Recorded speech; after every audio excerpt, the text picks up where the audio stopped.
wasn't until 2020 that I actually sat down and watched Texas Chainsaw. All right, how do I turn this on?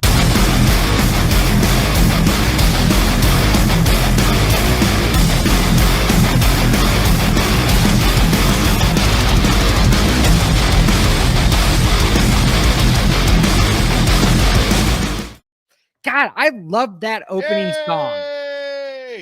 What up, everybody? But I don't love the images. I know.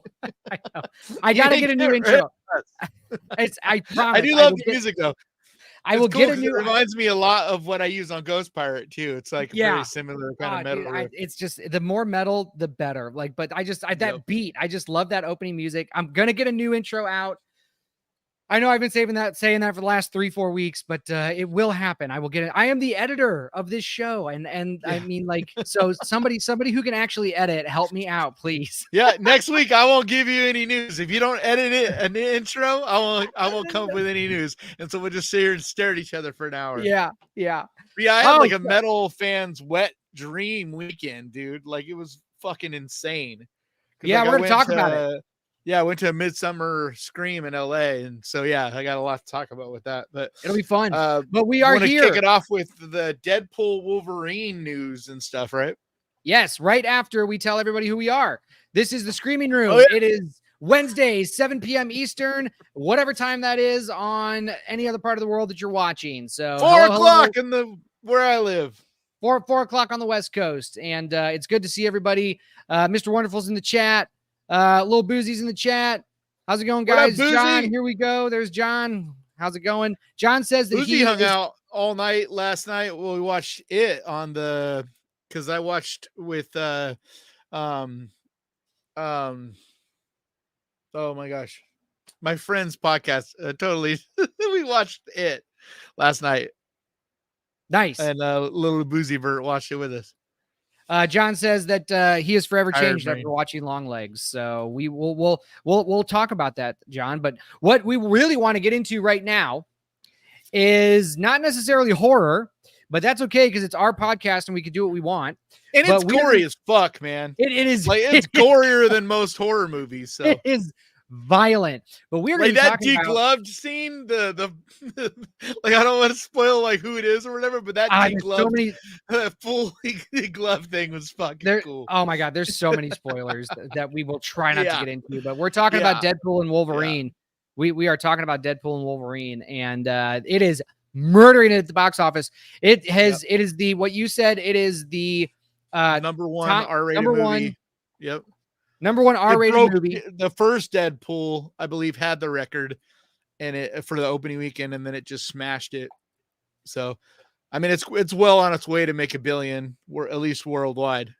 We are currently it's definitely like the best movie, doing the best numbers of any movie this year for sure. So we're looking at about 545 million.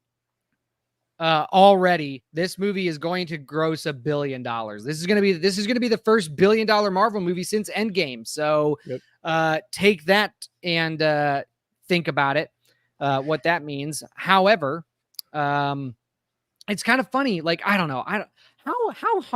What can I go on this stream? I don't even think it's going to drop off that much this weekend either. Like, I think it's going to have legs, which for a movie that opens that big, like that could get crazy numbers because I feel like the word of mouth. I mean, I've heard some people talking shit. Not everybody loved it. Like, I don't think you had to love it. I don't really think it was that kind of movie, but pretty much everybody I have heard from was at least entertained by it. So it's got like really good word of mouth going around. And those are the why don't you give your spoiler-free review? I have to switch over internets. I'm currently on Wi-Fi, which is bad. I need to switch over to Hardwire. Give your take while I do this, because I'm probably gonna get kicked off. But give your review, spoiler-free, right now. Yeah, I thought it was great. I mean, it's one of those movies that it's legitimately a popcorn movie. It is, if you take it serious at all or you try to dissect it, it's going to fall apart because that's not what it's about. I mean, it's the whole movie is like making fun of itself constantly, making fun of Marvel, making fun of Disney. it's poking at everything. And that's what I personally loved it. I had as much fun with this movie in a theater as I've had in a long time. I mean, it was really cool because I watched the movie with a friend of mine who's a producer. He produced the movie 1BR and a couple other movies, but it was really cool getting to watch it with the producer and talk to him before and after about the movie. And like, just from a producer perspective, it was a very cool thing to get to do. But yeah, I mean, I don't know what there is to say. It's not about the story. It's just about having a good time and relaxing and having a fun movie to watch. It's what I like when it's the kind of blockbuster, summer blockbuster I do like, where it's not trying to reinvent the wheel. It's not trying to be some, deep thing or whatever. It's just, it knows what it is. It's just being goofy and silly and fun. So yeah. What did you guys think of it? So yeah, let's see what the chat says. Yeah. Heather liked it. Heather, is Heather? Hey, Heather. Hey, it's been a minute. Good to see you. Josh says the cameos are amazing. Oh my God, yeah. But we can't mention those because those are a huge spoiler. Yeah, we can't. Black Wolf. There was one cameo in particular that I was shocked by. I did not expect. Like, it came totally out of left field. One of the cameos, I had heard about a lot of them. So I knew going in a lot of the cameos that were going to happen. I didn't know exactly how they would all play out. Like, there's one character in particular that there was like a bait and switch where you think it's one person, but it's not. Yeah. That one got me, but I knew that actor would be in it, kind of thing. Why would you ruin that for yourself? I went into this movie blind. Like, I knew there were going to be cameos. I tried to avoid it as much as possible so that I can take in the full effect of what that's going to be. I do too, but just stuff comes across my plate sometimes, Yeah. So, I do a pretty good job of that. But a movie like Deadpool, I didn't really care too much about if things were spoiled too. Like Longlegs, I knew very, very little about it. Like, I had blinders up, like hard blinders. But with Deadpool, I'm like, I know what it's gonna be. I don't really care. Like, if a few little things slip or whatever, I'm like, whatever. I know I'm still gonna have a blast. So yeah.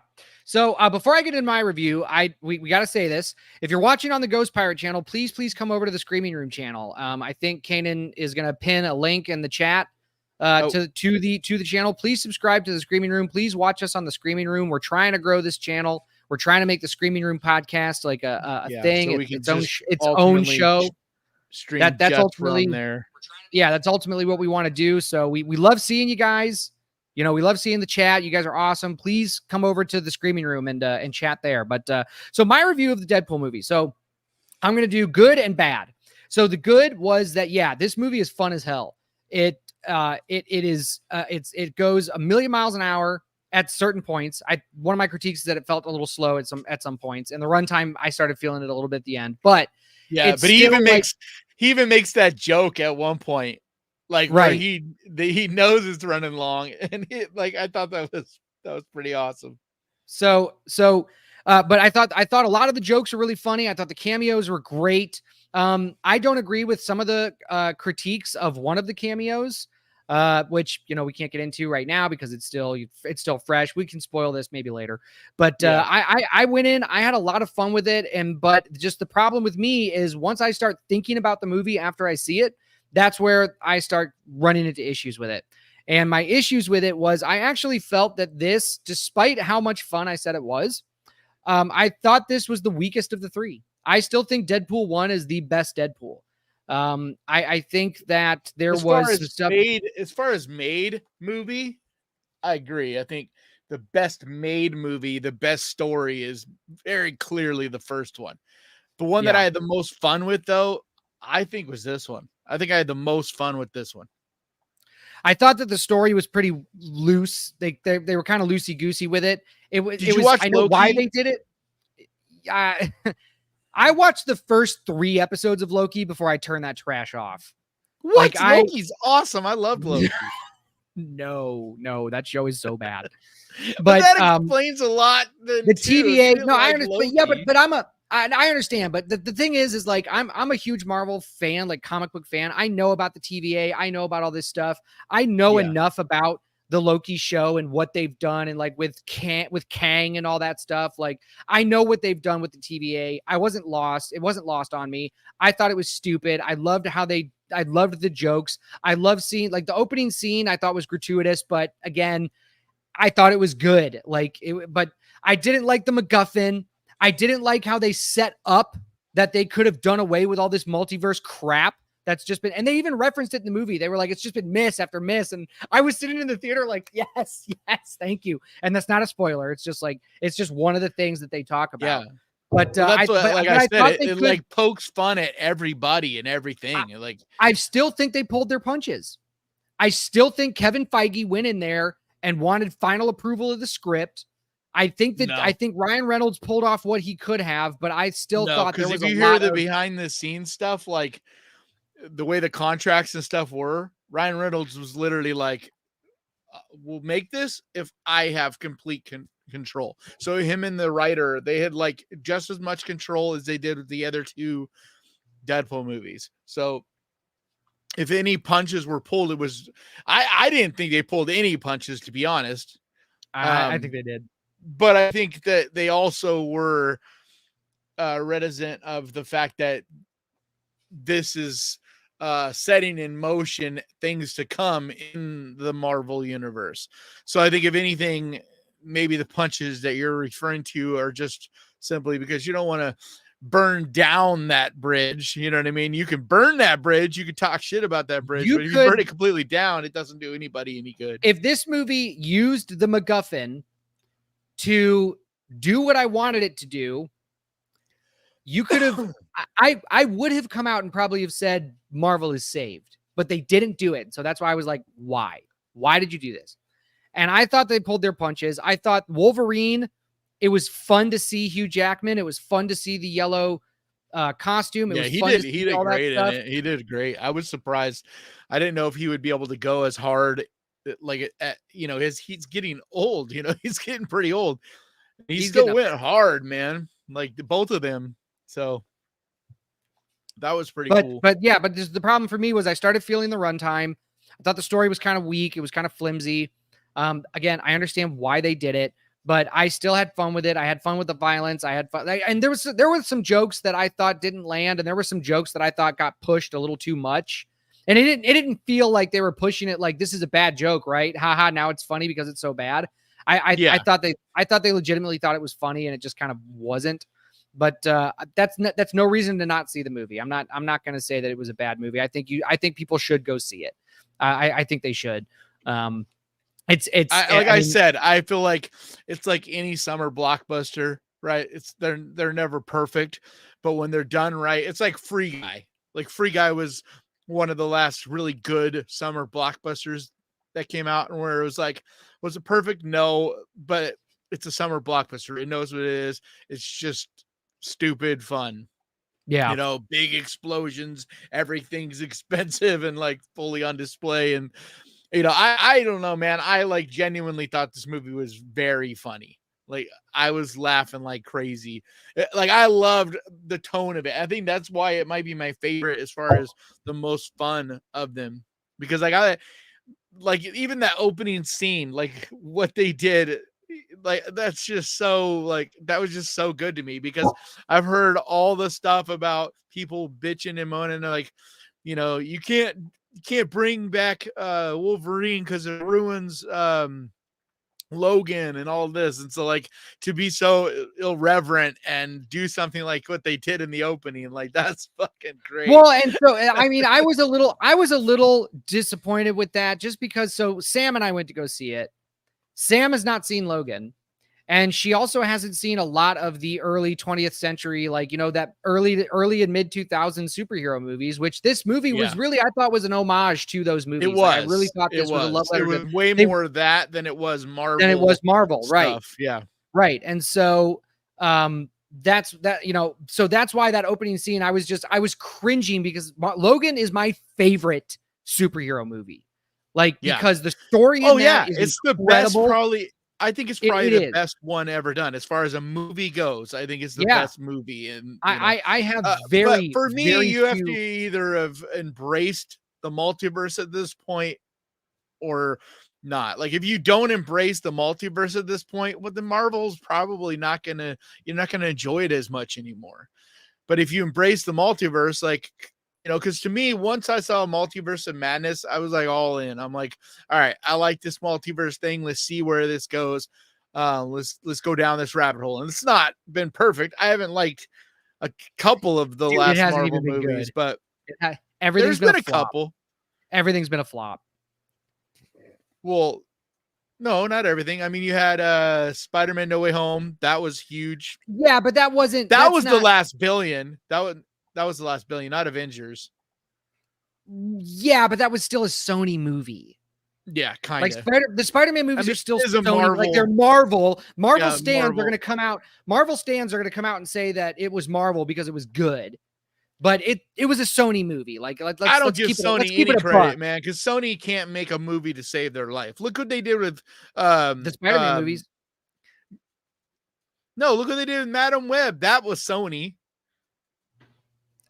Madam Web. Sony is horrible. Anything that they make without Marvel holding their hand is garbage. I'm not saying Marvel's making good movies either.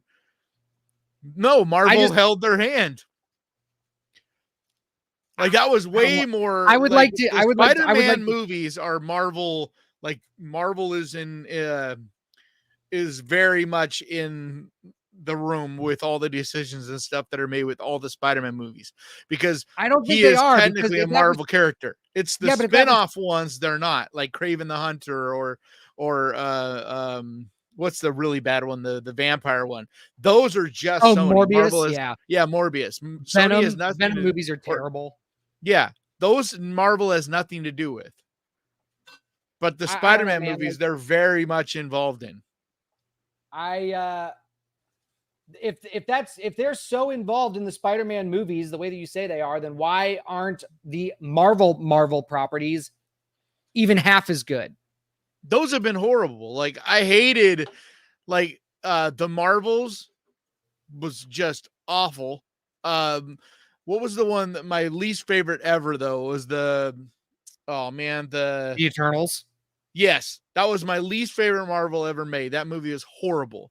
And I wasn't a big fan of Shang-Chi either. It wasn't horrible, but not good. Yeah, but I wasn't a big fan of that. Black Widow, Black Panther was good.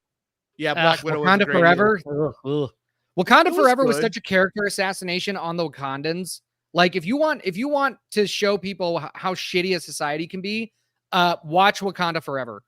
The Wakandans are awful. It was put in a really bad spot, though. So that movie's kind of one of those where I'm like, it's hard to be really hard on it, is the way I look at it, because of what they were dealing with. I mean, they had already had a movie like written, ready to go, and then dude dies. Like, that's pretty hard to come back from. So yeah. Well, either way, I agree. I agree. I love That's what you do. Movie. You don't do what Marvel did. You recast. Yeah. And that's what they should have done with Iron Man. I loved this movie, but I still don't have any faith in Marvel right now. No, hell no. I'm curious to see what they do, and I hope they learn something from Ryan Reynolds and Hugh Jackman and the way that they did this movie, and they learn something from that going forward. But I'm still very skeptical, because everything I've seen from Marvel has just been so bland and vanilla and like Walmart fast food garbage for the last like 5 years. I don't know, maybe not 5 years, but like 3 or 4 years. The last 4 years, since 2020, since Phase 4, it's been. Yeah, Black Widow is kind of what kicked it off. Everything since Black Widow. Talk about a completely pointless film. But I did like. Although, okay, because I was gonna say I did like Multiverse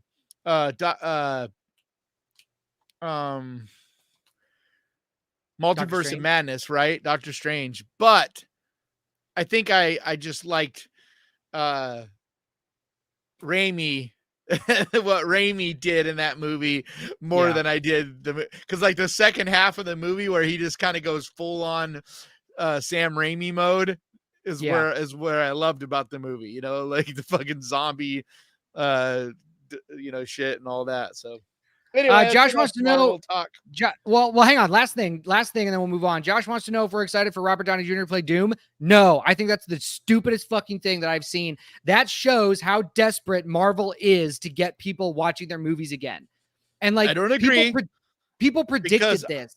I don't know if it's going to be a good decision, but I don't agree with that, because all along what they're setting up is this multiverse, and where you're going to have people that have been good that are bad because they're from another reality, another universe.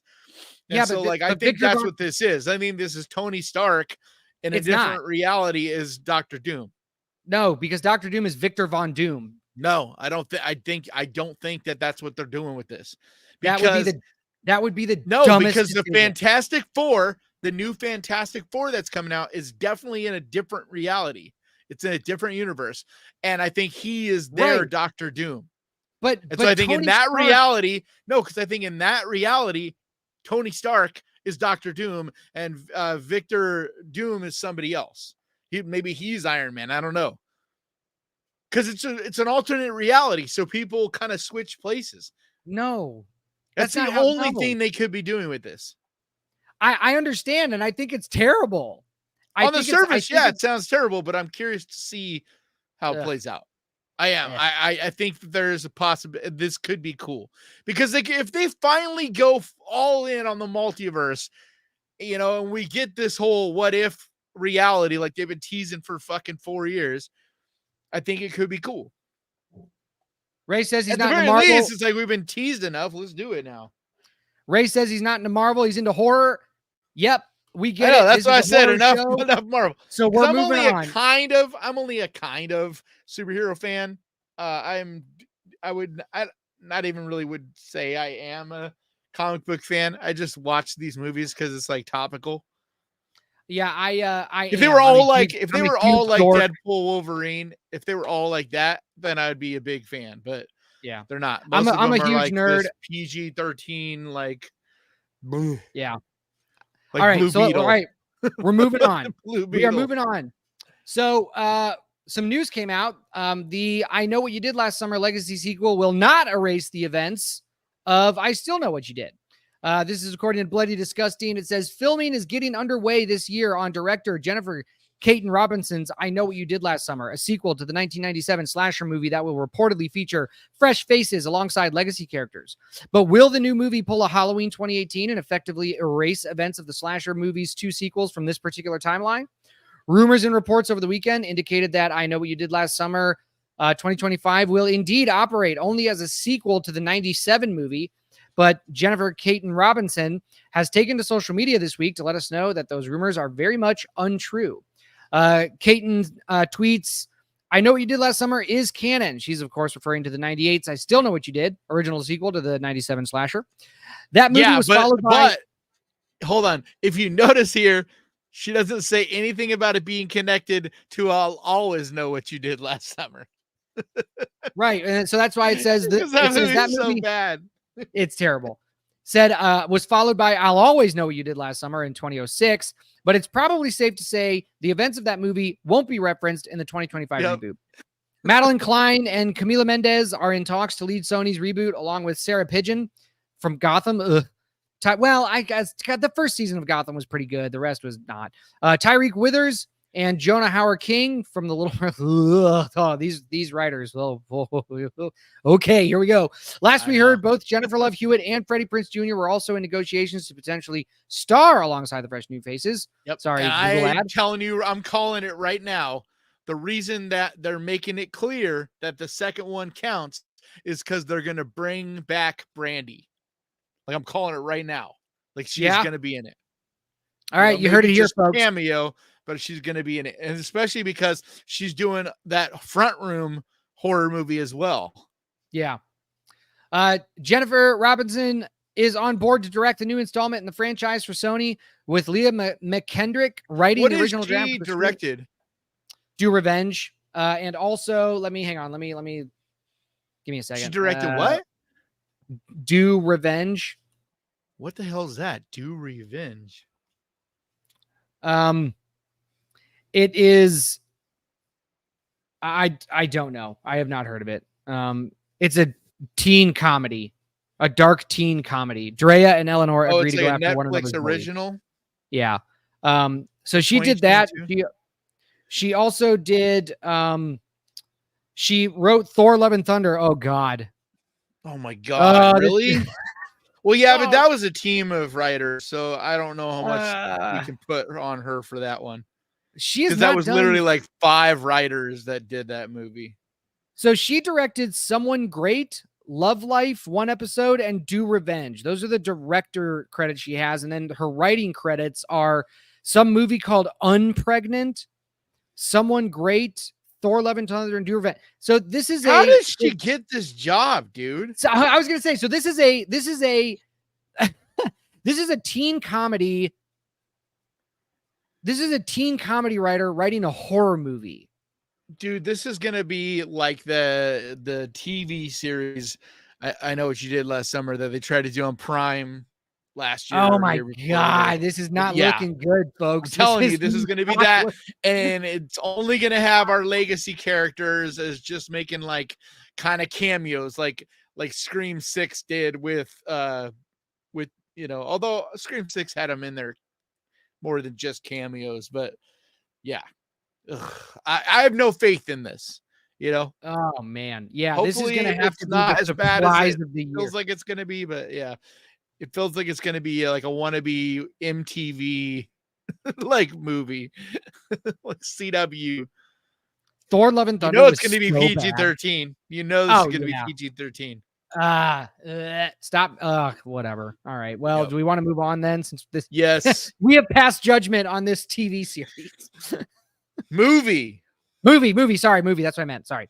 The judgment has been passed. Okay, let's move on. I almost wish it was a TV series. All righty. So Neve Campbell says Scream 7 will focus on Sidney Prescott's story. Again, from Bloody Disgusting, it's been a few months since we've gotten an official update on Scream 7, but one thing we do know for certain is that Neve Campbell will be back as Sidney Prescott this time around. According to Campbell, the upcoming 7th installment will be a return to the franchise's roots in the sense that Sidney Prescott will be the central character of the movie. They did pitch the concept to me. Sorry, quote, they did pitch the concept to me, and it's the reason that I jumped on board, Campbell adds. I love these movies. They're so much fun to be a part of. I'm so grateful for them. I could never have imagined being part of a movie that would have lasted this many decades. Sidney was featured as a supporting character in 2022's Scream, while Campbell infamously did not return for the following year's Scream 6 due to a pay dispute. Well, that's what they say, at least. Those 2 movies, both directed by the filmmakers Radio Silence, which made Abigail, mixed a new generation of characters with the legacy characters, but much has happened since the Scream 6 release last year. The franchise has been mired in controversy in the past several months with new series leads Melissa Barrera and Jenna Ortega both exiting the project. Barrera was fired while it was subsequently announced that Ortega would not be returning. At this time, we still don't know if Jasmine Savoy Brown or Mason Gooding will be returning for Scream 7. Original Scream scribe Kevin Williamson will direct the upcoming Scream 7, with franchise mainstay Courtney Cox expected to also return as heroine Gail Weathers. The upcoming Scream 7, which is currently untitled, was written by Guy Busick from a story by James Vanderbilt and Guy Busick, and we stay tuned to Bloody Disgusting and The Screaming Room for more on the film as we learn of it. So, yeah, I don't have high hopes for this one either. Like, I love Kevin Williamson, but he's not a director. He's directed 1 movie and it was horrible. Yeah. Like, he's a writer. If he was writing this movie, I would have much more like faith in it. But then, I don't think it's going to be bad, but it's like, dude, really? We're going to go back to Neve Campbell, like Sidney Prescott? Like, they better bring back Stu. They better bring back Stu or some interesting killer or something, because otherwise I don't see how this is going to be interesting at all. Like, I just don't understand, man. I just don't get it. Well, was anybody asking for a Sidney Prescott movie? No. Like, if anything, all the Scream fans are pissed because they had finally embraced Melissa Barrera and what's her name? Jenna Ortega. Yeah, they had finally embraced them because that last Scream 6 was decent. I thought it was pretty good. But I thought Scream 7 was Scream 5 was pretty good, but I thought Scream 6 was a banger. Like, until that final reveal at the end, which ruined it for me, I think it's the best Scream movie since the original.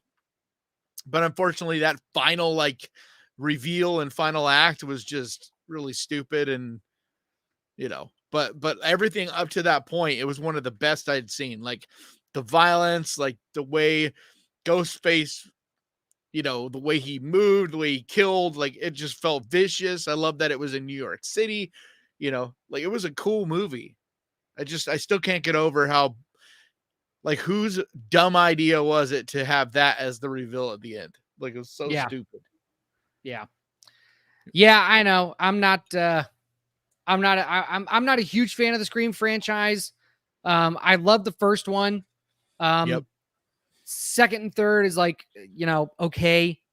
But I saw Scream 4 because I was a Hayden Panettiere simp for a long time. Yeah. And then she was really good in 6 as well. I think that she wasn't utilized enough, though. She should have been in the movie more. Like, instead, she was just kind of used as a red herring. Yeah, I agree. But like, I feel kind of the same way. Like, the first Scream is one of my all-time favorite movies. Like, I love that movie. It was so refreshing. It completely rejuvenized the horror industry. Like, I love Scream. But after that, all of them are just like, all right, they're cool. They're have a good time with them. And that's why I was saying, besides the original, Scream 6 was on pace to being the best since the original. If it wasn't for that final 10 minutes, man, if they had some other killer, if it had been some better twist or something than that, like, dude, that movie, they could have landed, an ending can make or break a movie. Yep. Especially when it's a movie that a twist or whatever at the end is, you know what I mean? Like, the whole movie is set up for there to be that twist. Or whatever, it's like Knock at the Cabin is the same thing, where I enjoyed it. It's a good movie, but that end, the final like 10 minutes of that movie, it's just like it goes from being, wow, this could be one of M. Night Shyamalan's best movies, to being like, okay. Yeah. M. Night Shyamalan, that guy. Sucks, imagine coming out with The Sixth Sense, Signs, Unbreakable, Split, and then everything else he's done. No, because he also did The Visit, which was damn good. Oh, I don't think I saw that one. Dude, it's so good. That's why a lot of people thought he's back, because he did The Visit and then he did Split. Oh man, I gotta watch it. But then he went and did what was the third one? Glass. And everybody's Glass. Like, oh God. I wish I never watched that movie. Oh man. I wish I never watched that Split movie. set it up so well. Oh, perfect. Split is so good. The ending of Split is, but the whole movie is just, it's such Speaking a of M. Night, movie. Tomorrow his new movie comes out, Trap. I know. Yeah, I'm not watching. Are you gonna watch it? You're probably gonna watch it. Yeah, I don't think it's gonna be very good though. No, I mean, I saw Old in the theater. Oh God. I was like, this movie is fucking trash. Yep. I don't know if I've left a movie more irritated than I did from Old. Oh, and The Village. I can't believe I left The Village off. Sorry. Thank you, John. I actually did. Are you someone that loved The Village, that you like The Village? Oh my God. So you just did a watch along with the weird Sledgehammer. That people hate that, man. I don't know. Yeah, Sledgehammer. That's You did a watch along with Sledgehammer Horror. I was on there. Yeah. I did a video with them called In Defense Of, and I defended The Village from what was this? This was a couple months back. If you go to their channel, they have a series. They have a series called In Defense Of, and I was on it defending The Village. He wanted me to do an In Defense Of as well, but I'm like, man, I don't know what to defend. Like, well, what movie do you think gets with hate? A good one to defend it. What movie do you think gets a lot of hate that you don't think deserves it? That's what somebody went and defended Friday the 13th part 5. See, I think someone already did it, but I thought about doing Jason X. But God. even a movie, but one like that, it's like you can only defend it as in it's so bad it's good. Yeah. You know what I mean? Like I don't know. I don't think I'm a great defense of, because I understand why a lot of the movie, like pretty much everything that's hated by the majority of people, like I agree. I can't really think of anything that is like, because like there's certain, like I would have said Halloween 3, right? But most people have come around on Halloween 3 now. Or I would have said Exorcist 3, but most people have come around on Exorcist 3 now. So it's like, if Halloween 3 was not billed as a Halloween movie, I think it would have got a lot better. A different name. Like, yeah, because I thought it was just called Season of the Witch. That's why I was called Season of the Witch. Like, yeah, like I think it just stuck with that name. It shows you what happens in marketing, man. Because like, no kidding. It wasn't that wasn't John Carpenter wasn't trying to connect it.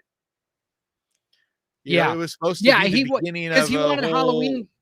Yeah, he wanted Halloween because the fog was supposed to be a part of that. It was going to be, like each Halloween there'd be a different theme, which is what I still wish they would do for a TV series. Like you could make the coolest TV series out of that concept. Yeah, I agree. Like almost like a Tales from the Crypt type of thing. Yeah. No, I agree. We got to do, we keep talking about this, but we have to watch, we still got the trailer. And is there a trailer for Azrael as well? I can look, but I want to watch Hellhole though. Yeah, because this is the newest movie by the Addams family, the same family that did Hellbender. So like, I'm really excited about this. It's like, dude, you'll see. Like this looks creepy and really cool. All right, well, we're gonna watch it, so we're gonna do that right now. I have not seen it's gonna be on Shudder. We're gonna have to talk over it because copyright, but I mean maybe, but we'll see. But we're gonna watch this. So this is the Hellhole trailer. Let's see what we got going on. I don't monetize these anyway. I haven't monetized. Yeah, well, I'm trying to. A while. Well, the channel's not monetized. I know. All right, here we go. If it does, you could always just cut those segments out. Is what we'll do. Yeah. I didn't choose to drill here. She didn't choose to drill here. Hang on, let me turn off these dumb captions. Sorry about that. Let's start over. Here we go. I didn't choose to drill here. She didn't choose to drill here. We were told to drill here. And if you find nothing of value, we'll find something down there. It's methane? No, it smells organic. Give it another go. Hey, whoa, stop. Ooh. Holy shit. Looks like we hit the mother lode. That was really good man. Shall we grab some samples? We just found this guy in a fucking ditch in the ground. I saw something coming out from his nose.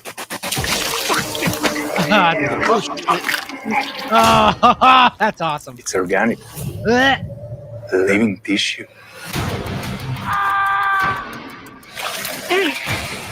Take it out of me! Whatever was in him went into me. I saw that. In a porno. DNA-wise, they're cephalopods. You're saying there's a giant clam under our feet. Nature is always finding ways to renew itself. This is gonna be fun. Don't you see? We are the monsters.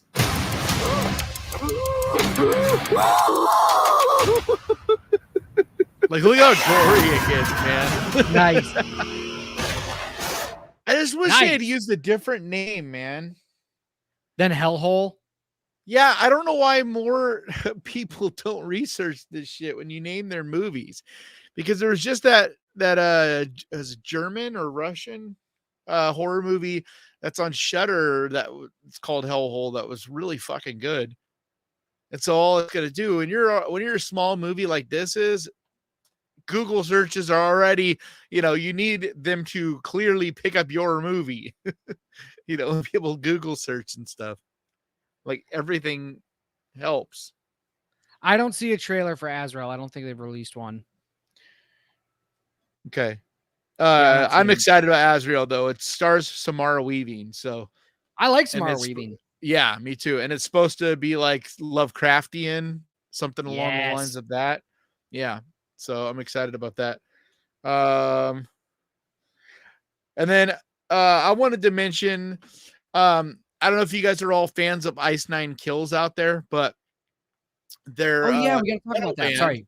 Yeah, a metal band that all their songs are based on horror movies. So the lyrics are about a horror movie. And it's really fun because you can listen to the song and try to guess like what movie they're talking about or referring to. Some of them are super obvious, like, Chucky or the Hellraiser song or the Halloween one. But some of them are a little more obscure and like, what movie are they talking about? Either way though, they're really good. They're one of my favorite bands. And over the weekend, I went to Midsummer Scream and I was hanging out with a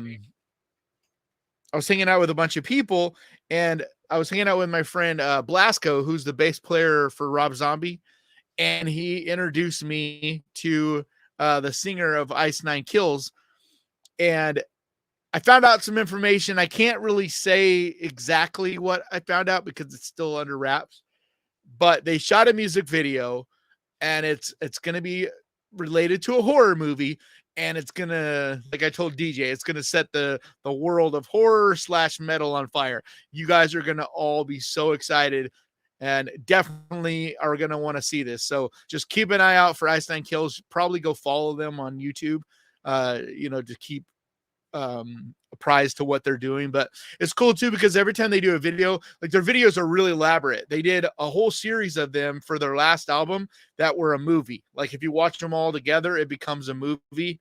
It's like a slasher cult horror movie. It's really cool. And a bunch of like people you'd recognize from the horror industry starred in the videos, but like they're very elaborate. They put a lot of time and energy. Spencer, the singer of Ice Nine Kills, like is obsessed with horror and like puts a lot into these. So trust me when I say you guys will be excited about this video when they do it, and it's going to be amazing. Nice. So, I'm looking forward to it. Yeah. And then I also got to hang out with the guy that created the website Blabbermouth, which is like the biggest metal music news website. So you guys should check that out too. Like he's got a lot of really cool, like if you're into metal, he's got a lot of really cool stories and stuff coming out right now. And he'll be one of the people that covers and talks about this Ice Nine Kills collaboration thing that I can't really give details on, but yeah, should be a lot of fun. So, but yeah, it was cool. I also got to meet Joe, Bob, and Darcy from the last drive-in. I met James A. Janice from Dead Meat. Why don't you tell everybody where you were? It was very cool. I was at Midsummer Scream in LA. So it's like I even met the convention, like the lady that put the convention on, and it's like the biggest convention I've ever been to. It was beyond packed. I tried to do a live from there, but it was so packed. It was so hard. I think I did it for like 20 minutes, and then I was just like, man, I can't. It's like you could barely move. It was that packed. I've never been to a convention that was this big. And it's in this giant place, huge LA Convention Center. It's in Long Beach, actually. But yeah, it was an experience. It was overwhelming. Saturday kind of sucked because I was just like overwhelmed. But then luckily Sunday when I met it with my friend, things got a lot better mostly because he knew a lot of people. And so I wasn't just walking around aimlessly, like, not knowing anybody. So it's always good to have a convention buddy. Yeah. Well, and especially someone that is like friends with everybody. Like, and I mean, because I had full access, like behind the scenes kind of access. It wasn't like I, like he was introducing me to all the different people that were there. It wasn't like just walking around like whatever. Because he had his own. He does a thing for cat adoption, like this cat adoption thing. It's called like Black Cat. And so he had his own like little room with all these kittens. It was really cool. Marta's place wants to know when Hellhole's coming out. It premiered at Fantasia Fest. Just like this month, like a few days ago, and then it just got picked up by Shudder. So yeah, so it's doing its rounds right now. So it'll probably get released on Shudder either later this year or early next year. Yeah, I'm thinking though. Well, no, because they already put the trailer out. So like Shudder put the trailer out. So I'm thinking that they might put it in theaters, but I think it'll probably come out like maybe in October or something. Because for them to already put out the trailer, they generally don't put trailers out for movies unless they're going to release them soon. On IMDb, it says August 23rd, internet. So I don't know if it's just going to land on Shudder August 23rd. So maybe it comes out in August. Yeah. Yeah, that's what it's saying. I don't know. But anyway. I wish that it got a theatrical release. It does look a little low budget for that, though. But Manic wants to know any take on Bagman. I have not watched that trailer yet. Have you watched it? Bagman. No. Let's look it up. We got a few minutes. Hold on. I'm trying to remember. I heard people talking about this one. I looked up Batman. Yeah, like, that's not it. Because I remember thinking Baghead and then realizing that they were talking about a movie called Bagman. So I'm like, what? Alrighty, well, let's take a look. I'm in the wrong. I got to open up Chrome. Sorry, guys. I'm a Firefox user. Dirty Firefox user. Yeah, I can't wait for Cuckoo. So next week we get Cuckoo. Yeah, that should be fun. All right, let's take a look at this Bagman trailer. You ready? Yep. The so-called Bagman is a figure common to almost every culture. Can we be done with the children drawing scary pictures in crayon trope? Like, can we just be done with that, please? Like, there's got to be another way to show creepy images from children. I mean, like, you know what I mean? How much of this trope are we going to have to watch before it just becomes not worth watching? Black Mirror, couple Black Mirror episodes. Better than teen comedies. Yeah, it looks like this is his first movie. Oh no, shit. Dude, he directed The Girl with All the Gifts. Oh, okay. Well, maybe this could be decent then. I don't know. That trailer looks because The Girl with All the Gifts is super good. Yeah. Yeah, the trailer it looks like it's pretty bare bones budget, which I feel like could hold it back, but Leslie's asking me if Opera is my other browser. No, it's Firefox. DJ, there's nothing scarier than that. Nothing scarier than what? I don't remember. I have a 3-second. I have a memory of a goldfish. The kids drawings. Is that what? Oh, I don't know. Oh yeah, right. There's nothing scary. Yeah, exactly. Yeah, too many crayon kids. Let's play Z. Maybe imaginary. Yeah. Let me see here. Yeah, I don't know if I can't see this going to theaters. It just doesn't look. Bagman? Yeah, no. Does it say what the budget is? That's what I'm trying to find right now. Well, anyway, there was the Bagman trailer. So we got to watch that. I think I'm more excited for Hellhole. As far as the like Hellhole looks very bare bones budget, but it is going to be creative and unique and like says it's $1 million. IMDb Pro says Hellhole has the budget for $1 million, so that's ripe for profit. For them, yeah, well, for them, that's hot. Well, no, because I doubt it's going to go to theaters. It's going to be a Shudder release, and $1 million is about the normal. Yeah, you're right. $1 million is probably pretty hard. Weekly Shudder release. It could get like a limited release. I don't think it is. Not if it's coming out in August. Yeah, I don't know. Because I feel like I would have maybe. I'll watch it. Yeah. Either way, I'm going to watch it. I need to watch Exuma. Everybody keeps telling me that movie is so good. Exuma? It's the new South Korean movie that was dropped like a week or two ago on Shudder. Oh, nice. But South Korea. Everybody keeps being like, dude, you need to watch that movie. I just, with the trip and everything, I just haven't had a chance. Borderlands comes out next week, and Cuckoo. That movie looked like trash. What, Borderlands? Yeah. Yeah. It looks like garbage. I was just saying, so I don't know if they're going to release, unless it comes out later in the month, but I don't think they would release a movie alongside those two, because Cuckoo and Borderlands, it wouldn't be a smart weekend to release another horror movie. Yeah, Cuckoo looks good. Yeah, I don't know. All righty. Well, we're at about the end of it. We got a few minutes left. Yep. We got any questions like this? Yeah. What are you guys doing in chat? What are you guys watching? To the chat.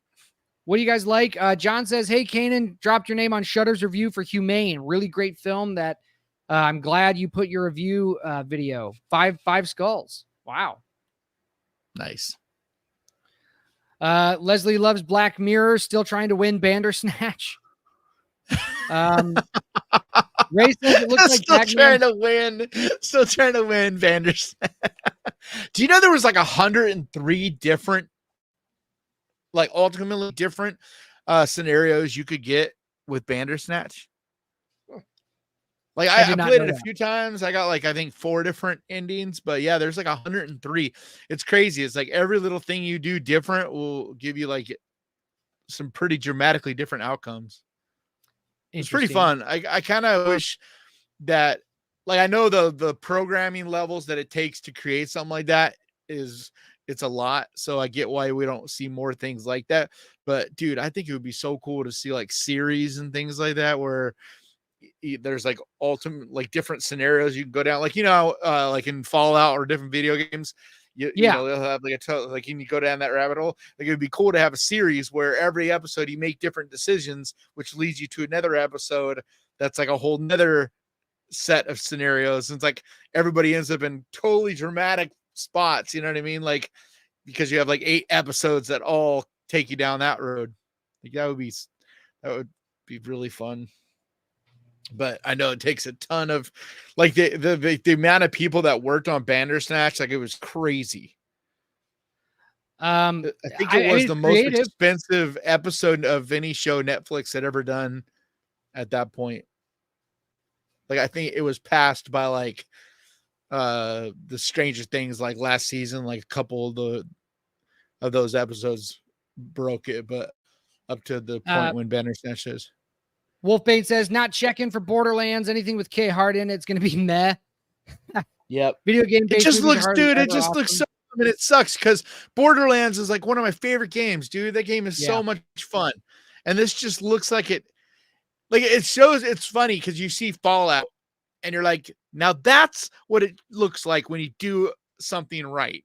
And then on the other hand, you have Borderlands, which is a very similar kind of thing. Like, the worlds are very similar.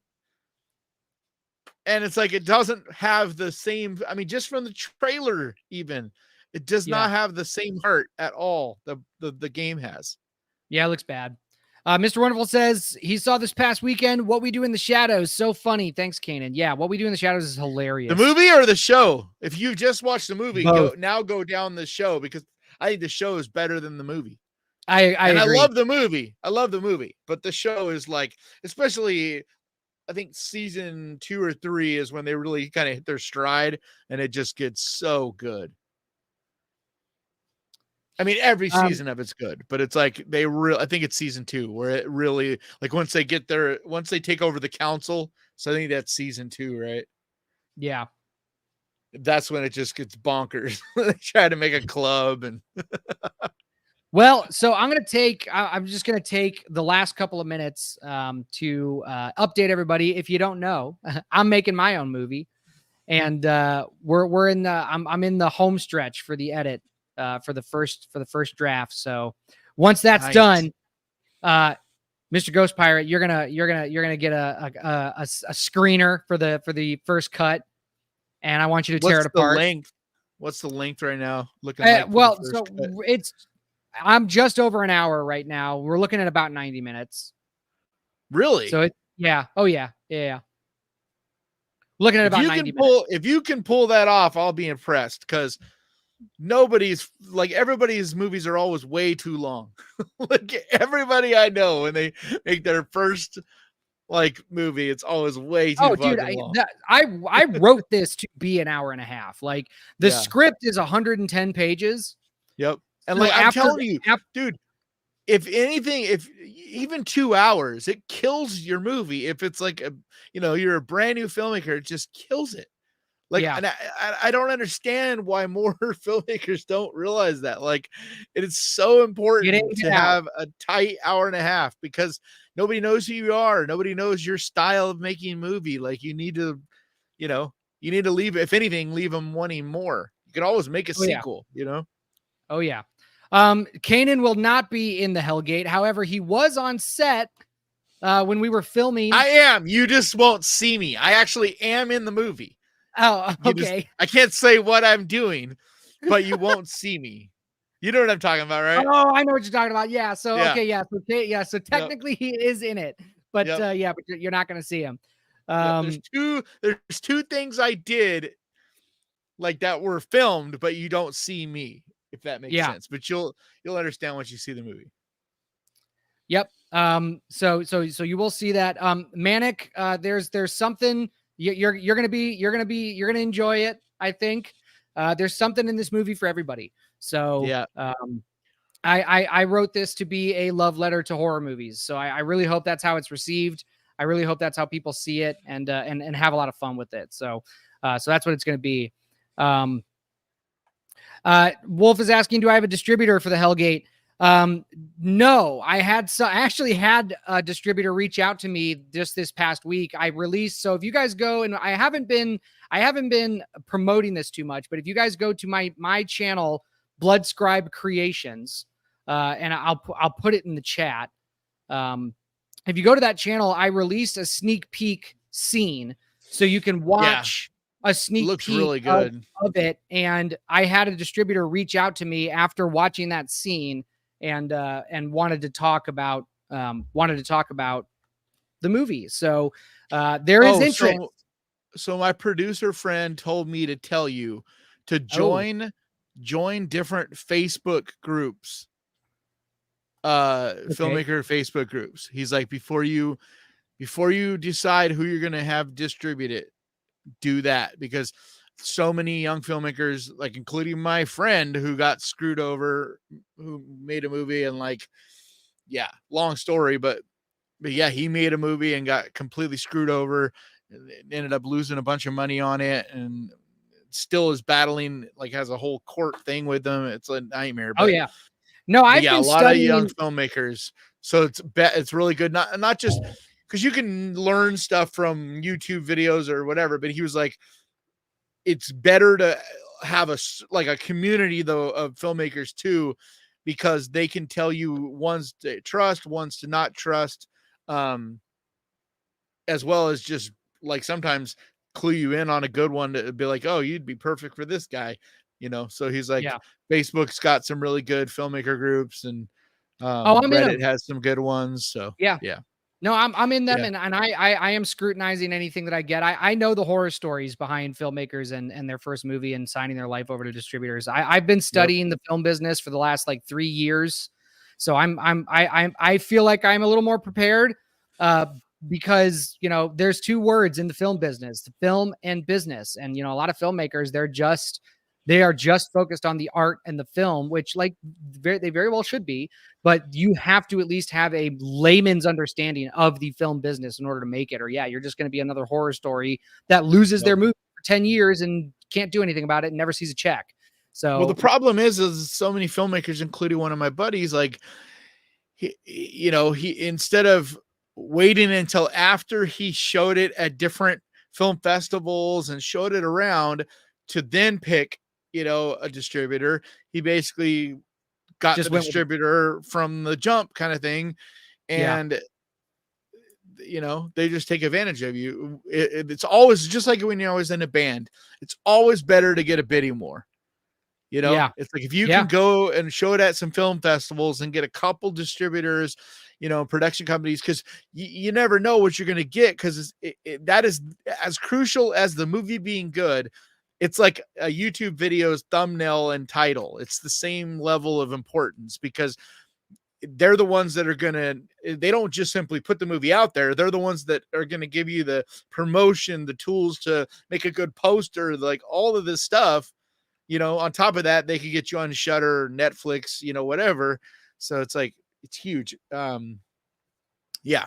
Anyway, I know you that's what's know going this on, stuff, but it's. Yeah, so if you guys want, please check it out. I put a link to the video, to the sneak peek in the chat. If you want to subscribe to my channel, I'd really appreciate that. But that's where you can follow the Hellgate and progress on that. But I just want to take a few minutes just to let everybody know that if you're into indie horror, this is how you can support it. So that's it. But that we're up against it. It's 8:00. So we're out of here for this week. Thanks everybody for joining us. Please subscribe to the Screaming Room. We're going to be simul streaming on the Ghost Pirate channel and the Screaming Room channel for a little bit longer, but we are trying to build up the Screaming Room so that we can just go off of the Screaming Room. So if you're on Ghost Pirate, please come over to the Screaming Room channel and join us there. We'd love to have you, and comment on this video after the re-upload goes. We love talking to you guys in the chat, but we can read the comments and we can respond to you and actually, interact even more. So anyway, thanks again, everybody, for coming out, and we will see y'all next week. 7 p.m. And I'm off to go see Deadpool Wolverine again. Yeah. All right. Bye, everybody.